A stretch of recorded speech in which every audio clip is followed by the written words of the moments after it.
आज आपण माजलगाव तालुक्यातील घाटवाडी या गावामध्ये आपण आलेलो आहोत आणि आपल्यासमोर तुम्ही बघू शकता की या ठिकाणी जवळपास 3.5 एकरच्या मोसंबीचा बाग आहे आणि आपल्या पाठीमागच या ठिकाणी तुम्ही बघू शकता की 4.5 एकर डाळिंबाचा बाग आहे. आणि विशेष कारण या ठिकाणी येण्याचं एकच आहे की आपल्या या बागायतीपासून जवळपास 2 ते 2.5 किलोमीटर अंतरावर NSL शुगर कारखाना आहे, म्हणजे बजाज कारखाना आहे. आणि त्याची जी काळोखी आहे, त्याची काळोखी उडून या ठिकाणी या बागेतीवर येत असल्याचे शेतकऱ्याने या ठिकाणी आरोप लावलेले आहेत. त्या संदर्भात आपण या ठिकाणी त्यांची मुलाखत घेण्यासाठी आलेलो आहोत. आपल्यासमोर घाटवाडी येथील नागरिक आहे आणि ते बागायतदार हे दोन्ही डाळिंब आणि मोसंबी त्याचे बागायतदार आहे. आपण त्या संदर्भात त्यांना विचारणा करणार आहोत. काय सांगताल तुम्ही, की आता या ठिकाणी जे काळोखी आपल्याला समोरच दिसत आहे, अरे तुम्ही अक्षरशः NSL शुगर कारखान्यावर तुम्ही आरोप लावलेले की त्यांची काळोखी उडून तुमच्या बागेतीवर येत आहे. त्या संदर्भात काय सांगताल? मी घाटवाडी गावातील रहिवासी आहे.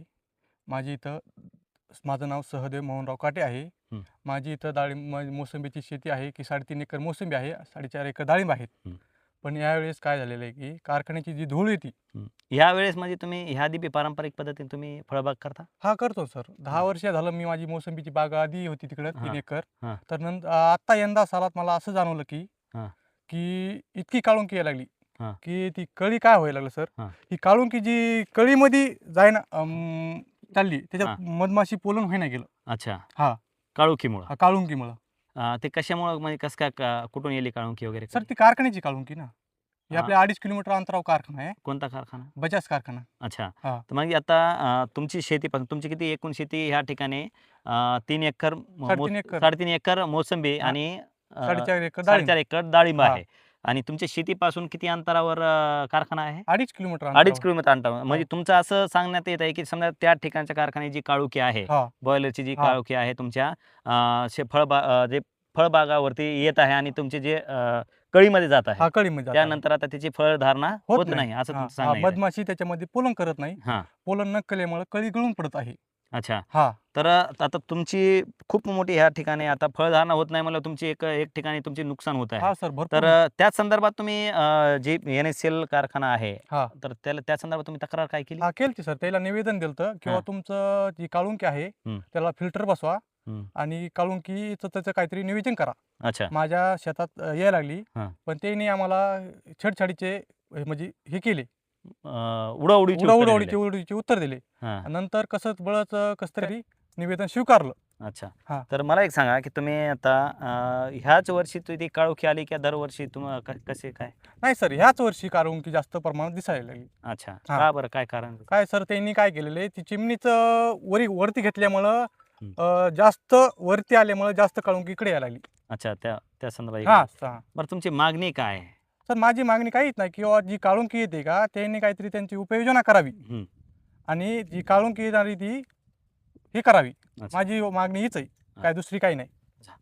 तुम्ही हे बघू शकता, की आपण माजलगाव तालुक्यातील घाटवाडी या गावामध्ये आपण आलेलो होतो आणि या ठिकाणी जे शेतकरी आहेत, शेतकऱ्याची जवळपास या ठिकाणी 3.5 एकर मोसंबी आणि 4.5 एकर डाळिंबाची बाग आहे आणि जवळपास इथूनच त्यांच्या बागेतीपासून जवळपास 2 ते 2.5 किलोमीटर अंतरावर बजाज कारखाना असल्याचे देखील त्यांनी सांगितलेले आहे. आणि बजाज कारखान्याची जी काळोखी आहे, त्या काळोखीमुळं यांची जी बागायत आहे, त्या बागायतीवर ती काळोखी येऊन आता सध्या हिवाळ्याचे दिवस आहे आणि हिवाळ्याचे दिवस असल्यामुळे सध्या त्यांचे बाग आहे की कळी धारणा सध्या त्याची चालू आहे.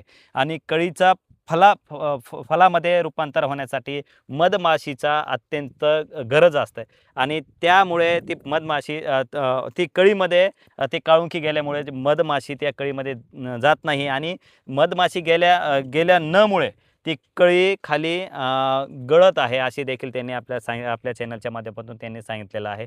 आणि त्या ठिकाणी खूप शेतकऱ्याची आर्थिक नुकसान या ठिकाणी होत असल्याचे आपल्याला पाहायला मिळत आहे. आणि त्यांनी संबंधित जे कारखाना आहे, शुगर कारखाना आहे, त्यांना देखील त्यांनी तक्रार दिलेली आहे. आणि त्यांनी असं देखील सांगितलेलं आहे, की ते कारखान्याने त्यांची तक्रार अर्ज घेण्यास देखील टाळाटाळ केलेले होते आणि उडवाउडवीची उत्तरे देखील दिले असल्याचे त्यांनी सांगितलेलं आहे. आणि जे कारखाना आहे त्यांना आपल्या चॅनलच्या माध्यमातून असं आवाहन करत आहे, की जी काळोखी आहे, त्या काळोखीचं काही ना काहीतरी बंदोबस्त करावा, काही ना काहीतरी त्याच्यावर उपाययोजना करावी. तर त्या उपाययोजनामुळे त्यांची जे बागायत आहे त्यांची आता सध्या फुललेले बागायत आहे त्याला त्याचे नुकसान होऊ नये यासाठी त्यांनी आपल्या चॅनलच्या माध्यमातून जे संबंधित जे कारखाना आहे त्याला आग्रहाची विनंती देखील आपल्या चॅनलच्या माध्यमातून केलेली आहे. मी सय्यद अली, महावार्ता लाईव्ह, माजलगाव.